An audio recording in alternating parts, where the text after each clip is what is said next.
Hello, and welcome to another episode of Power On Podcast, the Cowboy Bebop years. And I am one of your hosts, Taylor. Howdy. Howdy, howdy, howdy. And with me is the sleek Sushi B. How's it going? Sleek. I don't know, that was just the word that came to mind. I feel like I gotta put some gel in my hair now or something. Don't forget to frost the tips. Frost the tips, yeah. Might have to jump right on board with that. All right. Yeah, I'm doing good otherwise. And yeah, let's go into episode 20. I don't really have anything. I just want to jump right into this one. Yeah. How you say this? Pierrot le Fou? Pierrot le Fou? I always thought it was Pierrot, like Pierrot, but yeah, they pronounce it different during the episode, and then at the end of the previous episode, they had said, Pierrot le Fou, I think they said at the end. But in the episode, Bob is just like, they call him Pierrot le Fou. Like, it sounded good different. old Bob. Yeah. I like Bob. I like Bob too, but he is. It's great to see him. We're just gonna dive into this. Things I like seeing him pop up again. Mm-hmm. Because he pops up here. He popped up in episode 9. Popped up in oh wait, not 9. Episode 10. Mm-hmm. Ganymede Elegy. Mm-hmm. I think that's episode 10. But he pops up in Ganymede Elegy. He pops up in the movie. Mm-hmm. Bob keeps himself busy.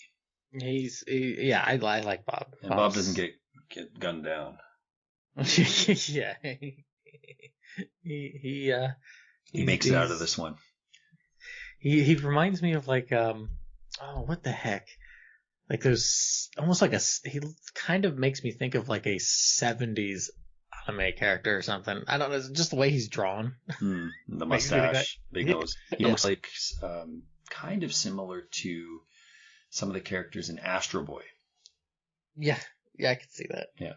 Not exactly, but kind of. So, yeah, here's to you, Bob. So, but yeah, what are some things you like about this episode? So I used to hate this episode. Okay. Like I'd only seen it maybe once or twice before, and I was just kind of like, what's the point of this episode? I just didn't really get into it. Mm-hmm. I don't know if I've completely shifted on it, but I certainly don't hate it. Mm-hmm. I like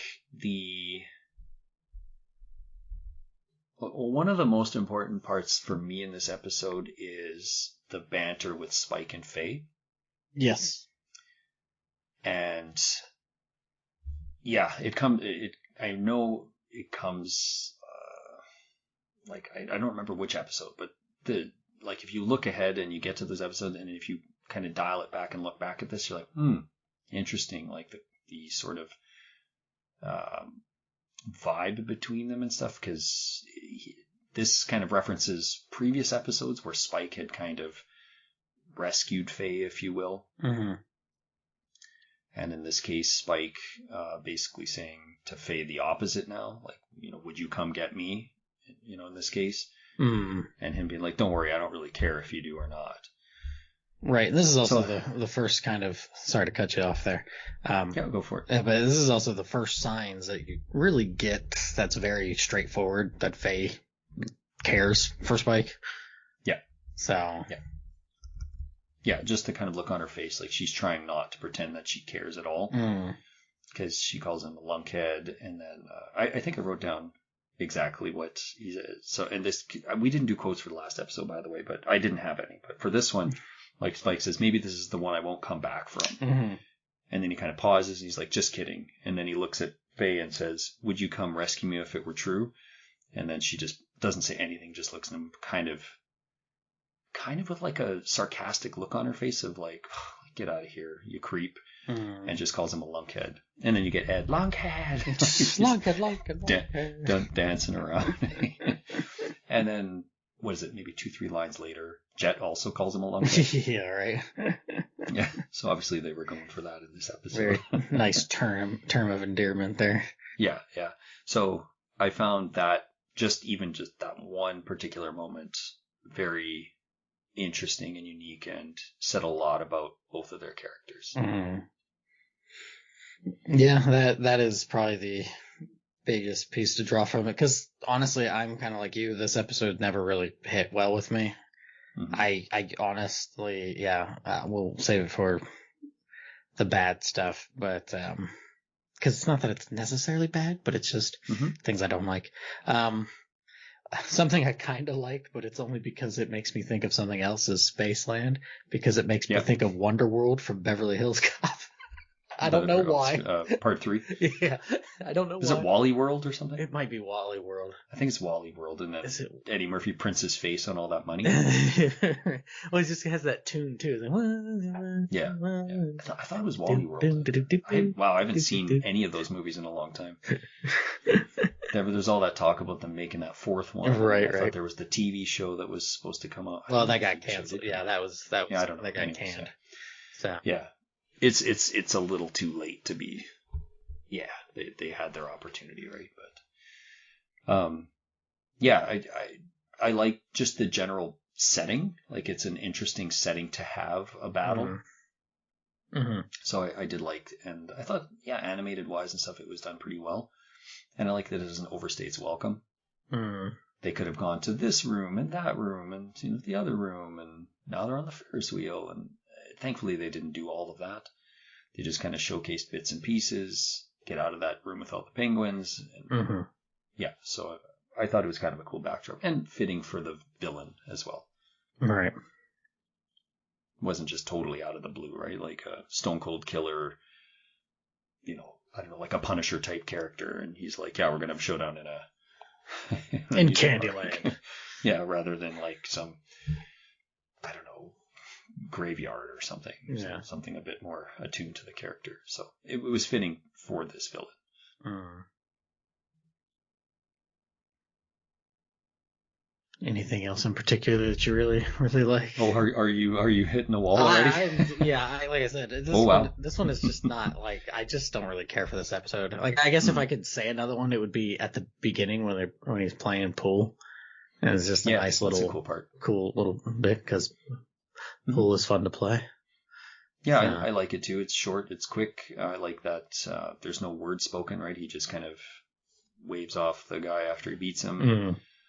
Yeah, I like it too. It's kind of cool to see that billiards or pool is still a thing in the future. I wonder how those balls would hit though. They're in Mars gravity. Maybe they have a different weight to them or something. Yeah, you kind of wonder. Yeah, at least they're not just virtual or something as well. Like they're still physical pool balls and sticks. That tactile response. Yes. So. One thing I did come around on for this episode is the sort of genre that it is portraying, and that was that sort of, there's a bit of that crime thriller, almost a little bit film noir-esque, and horror, and I thought it doesn't do a bad job of kind of blending them. It doesn't go deep into it, but I found I was not as sort of taken aback by it this time. I don't know if it does it perfectly, but I just like that it uses those motifs. Like psychological horror? Yeah, because there's a psychological horror, but there's just like a horror element there too. Like being stalked by a indestructible villain, right? Like a Jason or a Freddy or whatever. Yeah, see, that's what kind of, I guess, sours me on it. Like the psychological bit with like where you see the experiments on Tompu is a bit unnerving. I'm like, okay, this is kind of creepy. That gave me a bit of an Akira vibe. Okay. Like that just sort of, like dealing with cells and the other part that was really unnerving, not necessarily bad, but unnerving was the, like, when he's crying out for mommy, and then they have the kind of the little festive music going, and then he gets crushed. And it's just like, it's just it's just a very interesting combination of what's going on there, and then Spike's just kind of like, oh, sure, okay. Even he's kind of taken aback a bit and disgusted with it afterwards. Yeah, it's another abrupt ending. Like it's just sort of, we're down to 3 minutes. Better wrap this one up. Right. How are we going to say? We'll just throw a knife in his shin. Seems like it would be logical. He can block bullets, but why not a knife? Sure. Yeah, they very briefly, right before that, show that, like, when he's distressed when Tompu's distressed, that's, you can kind of break through the shield a bit, so. Right. Yeah. But we'll get to those in a second. Yeah. Bob is good here. The backdrop with Bob and Jet is really cool, right? Mm-hmm. Like the sunset on the bridge. Like it's a really cool setting for those two to meet, and kind of similar to their previous meeting where it was like in full daytime, and very similar like bridge or whatever they were on, and then this now being in the evening. No, you're thinking of. No, that was Thad. That was Thad. Sorry, yeah, Bob Bob was reading a porno when. That's right, he was. When Jet last talked to him. All right, Jet, I'll give you the information. Right. That's right. Sorry, that was Bob. That's right, that was a different character. Yeah. But similar setting. Sorry, but I like the sort of, that's a bit of that crime thriller or film noir, right? Having to meet in a open or quieter place that people wouldn't expect you to, and just sort of that. It's at dusk, it's at dawn, or whatever. And I kind of wonder, because I'm trying to remember. I think he pops up in Brain Scratch as well. Bob? Yeah. Okay. The one with That's episode 23. Yeah. Okay. So I think he pops up there. Now that I think about it, where they're at the theater. That I'm misplacing it and thinking of the movie. I can't recall, but we'll find out soon enough. But I could have swore there was. More importantly, is just the fact that there's the antagonistic bit with his former partner, but then there's these other instances where Jet's kind of leans back into that old lifestyle of like interacting with the ISSP and stuff like that. And there's something always nice about that, but then you kind of wonder. Is this going to eventually lead Jet to just kind of going back to something like that? Maybe just taking like a desk job for him or something. So, yeah, he could well do that, but I don't think he necessarily wants to lose the freedom that he has at this point either. Right. He likes to dive into that only to a degree that he's willing to. Right. I guess I'm just kind of thinking about quote unquote spoilers, like by the end of the series, just where he's at. Yeah. So, another moment that I do like in this episode is after Spike comes out of the pool hall and takes a pretty vicious beating, and it's like the first time we actually see fear on his face when Le Fou's got his kind of like cane gun thing. Yeah. Like right in Spike's face, and his it's like kind of typical anime trope, right, where the eye is kind of quivering or whatever, right? Like the iris and the pupil are kind of quivering when they're in fear. So I like that. I appreciate that. Finally, we see some kind of emotion out of Spike that isn't just that carefree bit. Well, I mean, he did just get treated to a Tekken combo by Law there. Yeah. Like, kept doing I don't know what that kick is called, but that's like the Bruce Lee didn't enter the dragon, right? Something ridiculous. The flip kick. And it's just like, okay. Yeah. Yeah, I do. I'm sorry? Nope, go ahead. Oh, I was going to say, I do like that when he turns to him and he goes, "Hello, boy." It's like, oh no, I'm in trouble. Yeah, and this character just kills to kill, basically. Like if you get in his way, it doesn't really matter who you are or why you're there. You're in some trouble. So, but I like that Spike realized this wasn't a battle he could win at this point, and that he takes a pretty bad beating and actually showed fear for, as far as I recall, the first time in the series. Yeah, I mean, we see anger out of him. Shock. We see there's shock. Like I'm thinking of episode 5, right, where he gets shot in the shoulder, but he still runs up those stairs and he's throwing grenades and like he's not. There's a level of shock, but it's like that, like his adrenaline is rushing him, whereas here he just takes a severe beating. Right. And he's never probably really been beaten that bad in a long time. Right. So, and just like the unknown nature of his opponent. Mm-hmm. So I personally, I thought that was good. Anything else? Because like I said, I'm pretty tapped out on my likes. Just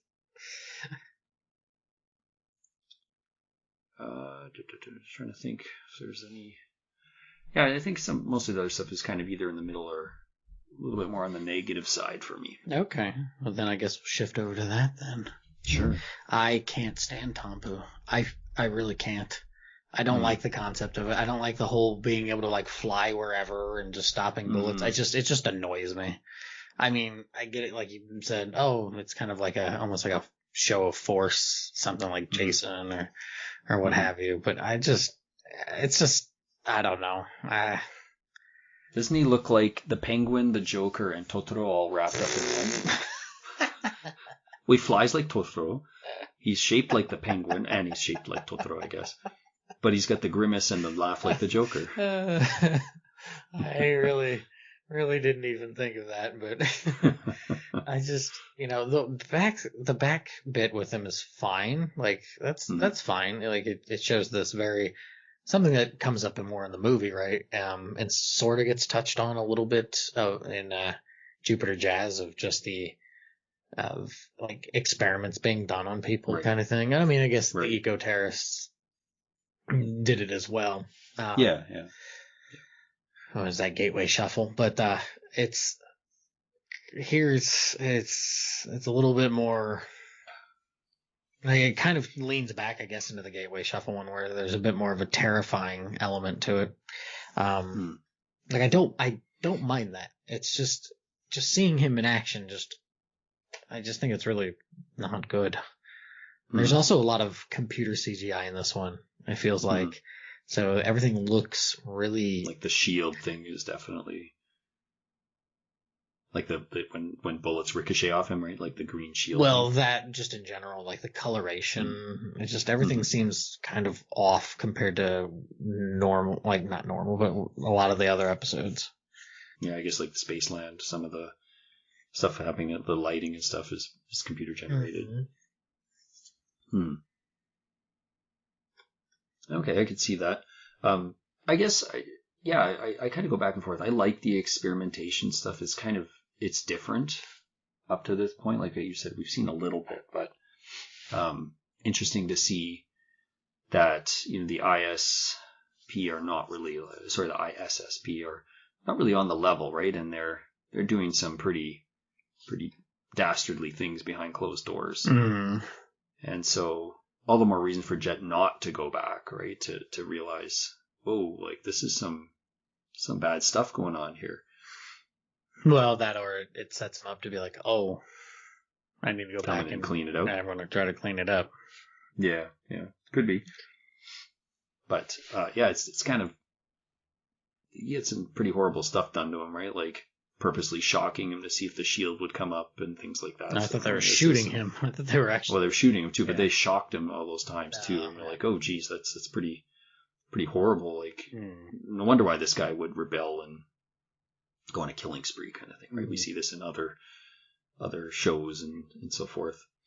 There's quite a bit of violence in this one again too. Like it's a pretty violent episode. Like when you see just all those bodies there and he goes and takes out that other top official on that.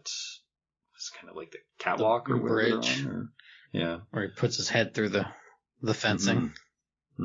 So it's quite violent, but I think the overpowered nature of the character is kind of just weird. Like you said, him just flying off into the sky, basically, and kind of just being completely unhinged and uncontrolled. Like the unhinged part I kind of get, but just can appear wherever he wants and kind of doesn't quite fall in line with I guess, the general knowledge of what we know about the physics of this world, and it's quite out there.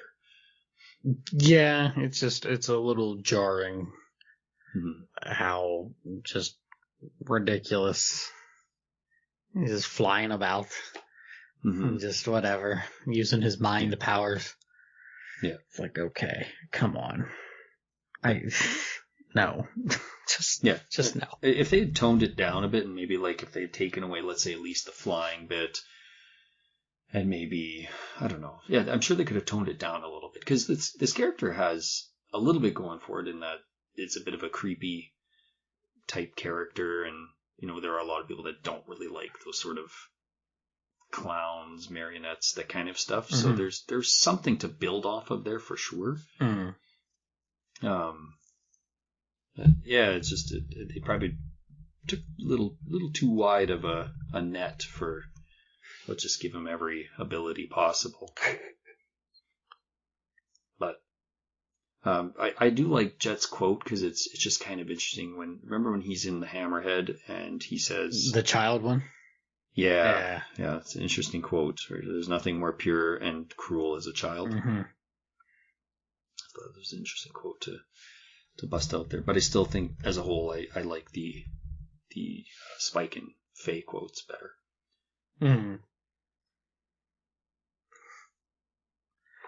Yeah, no, that's a good one. I also like the one from Bob, where he's like, "You're always in trouble, Jet. You drag everyone else in it." Yeah. It's kind of an interesting swipe to make, because it's, you just know people like that, where it's like, even if they are well-intentioned, they just seem to have a way of tripping themselves up, and then anybody that they're with kind of tripping themselves up. So it's kind of domino. Right. And you're like, well, there's obviously something going on here. I like you, but from a distance. Yeah. I do like that Faye has that other quote when Spike comes back, and he's completely bandaged up. Not quite as bad as the end of episode 5. And doesn't she say something like, "We've been here before," or something? I remember you being like this before. Yeah. And something then she says the quote, like, "You end up like this because you always go looking for trouble." So kind of back to similar to what Bob's quote to Jet was. And yeah, these people are always finding themselves in the thick of it, for better or worse. You didn't like the Donald Duck Goofy thing? That's hello, like totally supposed to be Goofy, but there. Like Donald Duck, right? I like the Scarecrow. Hello, hi. That was funny little. Yeah, but she's upside down. Yeah, all right. Yeah, it's pretty funny. Yeah, I don't think I have too much more to go off here. And like I said, the ending is pretty abrupt again.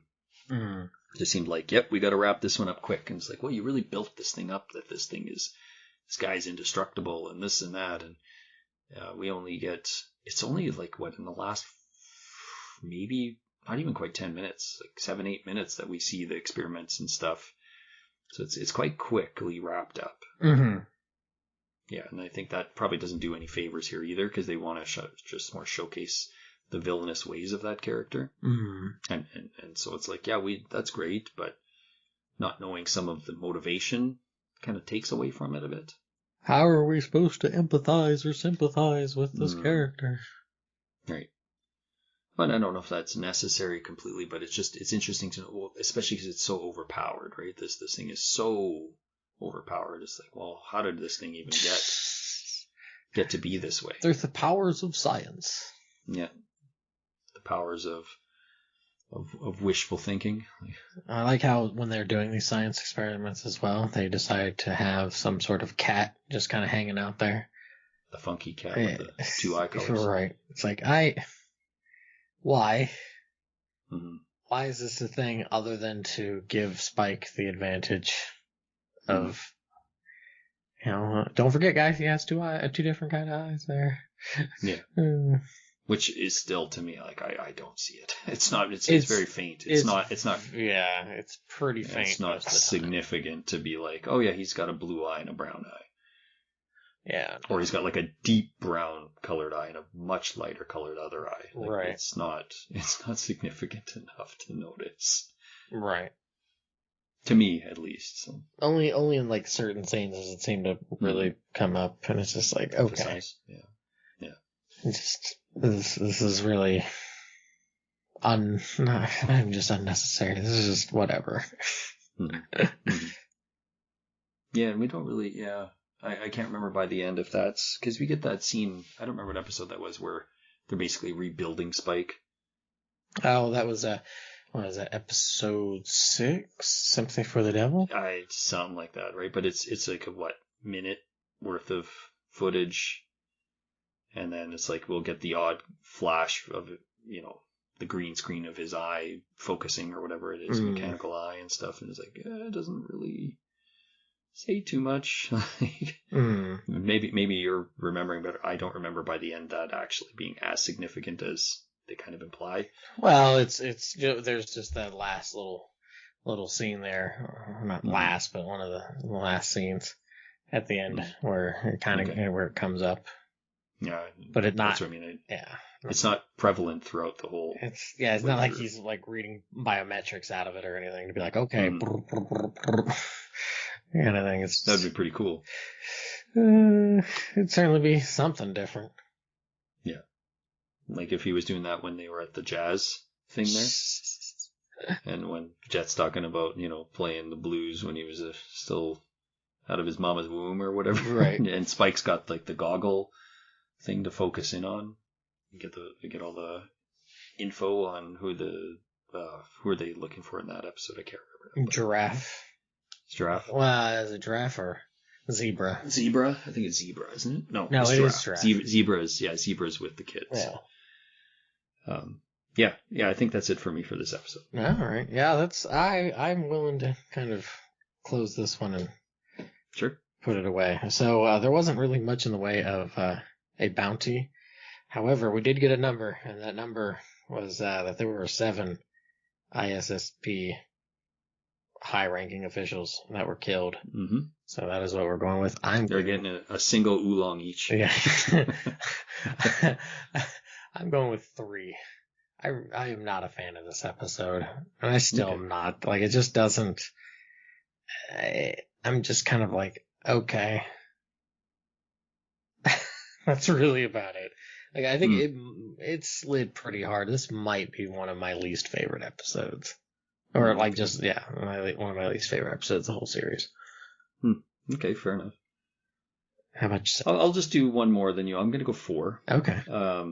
I could see, as I said, I really hated this episode originally, and now I don't hate it. I don't love it, but I certainly don't hate it. And I could see myself over time potentially it growing a little bit more. Probably not ever to the point of being, it's in my top area of episodes. Mm-hmm. But I could see it kind of pulling its way out from being in the bottom end and kind of fitting somewhere in that middle bunch. So I'll go 4. Okay. All right. Any last comments you want to have on this episode before we wrap it up? I do not. All right. Well, yeah, you can tell us how wrong, or maybe there's more. Like, I feel like this one doesn't get a lot of attention outside of just the presentation of it. Mm-hmm. But I don't ever really hear people say that it's a bad one. Mm-hmm. I don't know. It just the pack. It just I don't know, because the next one is one that a lot of people hate. Like, that one seems to be the one that draws a lot of ire. So I don't know if it's just proximity's sake, but yeah. That's all I got. Let us know what you think of this episode. Maybe there are a lot more people who like this than I'm aware of. Anyways, thanks for listening, and see you, Space Cowboy.